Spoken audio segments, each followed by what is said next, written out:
Thank you, Madam President, for the recognition. Last week, I rose to talk about the importance of tax reform. This is a policy issue I believe we cannot talk about enough and we cannot emphasize enough. So today, I rise to talk about how important the reform is to our small businesses. And in the coming weeks, I will be up here to talk about other important aspects of tax reform.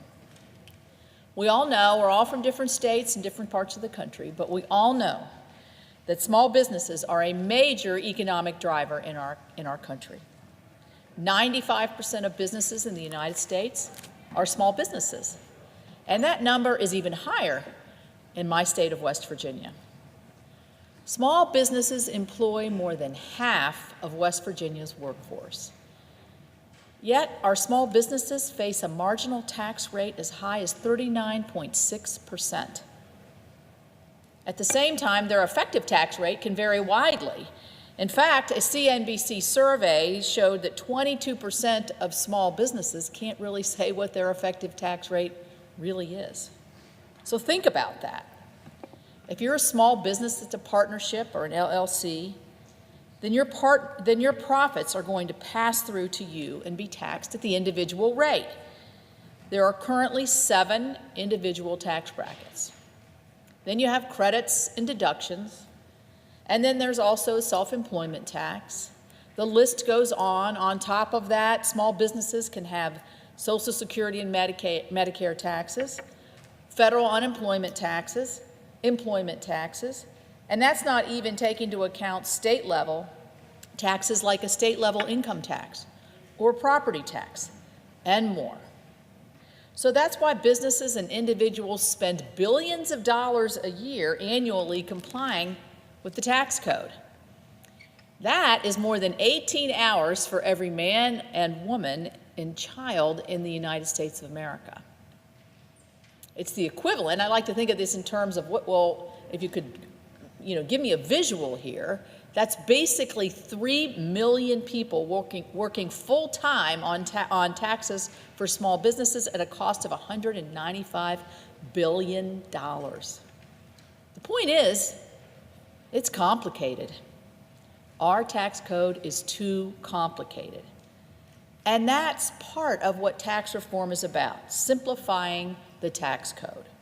If Congress can simplify the tax code just to cut compliance costs in half, think how many significant resources that would free up that would be better used to grow the economy, create jobs, raise wages, expand businesses. The National Federation of Independent Business, which represents 325,000 small businesses throughout this country, called our tax reform framework a good start and has urged us to take swift action. According to a survey by Paychex, 41% of small business owners want tax reform to be the very top priority.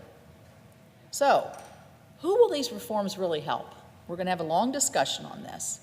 And this is just part of who they'll help. They'll help the small businesses that employ so many people in my home state of West Virginia. They'll help people like Eric Hott of E.H. Chocolates and More from Hampshire County. Eric has a great story. Eric grew up on a farm in Kirby, West Virginia.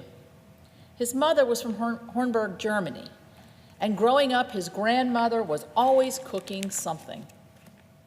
After graduating from high school, Eric moved to Germany to begin a culinary apprenticeship. By 2006, he had a chef apprenticeship at a 5-star hotel in Germany. And he went on to serve at events like the G8 Summit and for guests including the German Chancellor and his First Lady. After running a patisserie in Germany, he moved to Switzerland, where he refined and perfected the art of chocolate making. Sounds good to me. And then what did he do? He wanted to come home. He returned home to West Virginia. He came back to Kirby, West Virginia, and started his own small businesses. First, E.H. Chocolates and More, and later Farm Fresh Produce. Both are growing and delicious businesses. Small businesses employ middle-class Americans that power this and other small businesses across the country.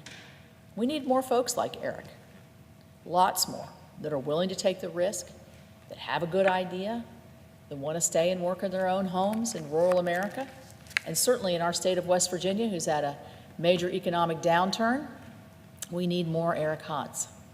We need to simplify the tax code for small businesses and let them focus on what they do best, which is refining their products, providing their services, providing jobs for people in their various areas. Tax reform, as much as any other policy that Congress can advance, will promote growth and provide job opportunities across this great country. Across the entire country, only 2 in 5 distressed communities have seen any job growth during the past 5 years. Fully 50% of U.S. job growth has occurred in just 2% of our country's counties. And we need to change that. We need to help small businesses that are the major economic drivers in every part of our country. It's no wonder that small businesses have found it difficult to open, let alone succeed, in many parts of our country. Because of our outdated tax code, real wages for most workers have barely increased for decades. So by modernizing our tax code, we can create more opportunity and higher wages for Americans.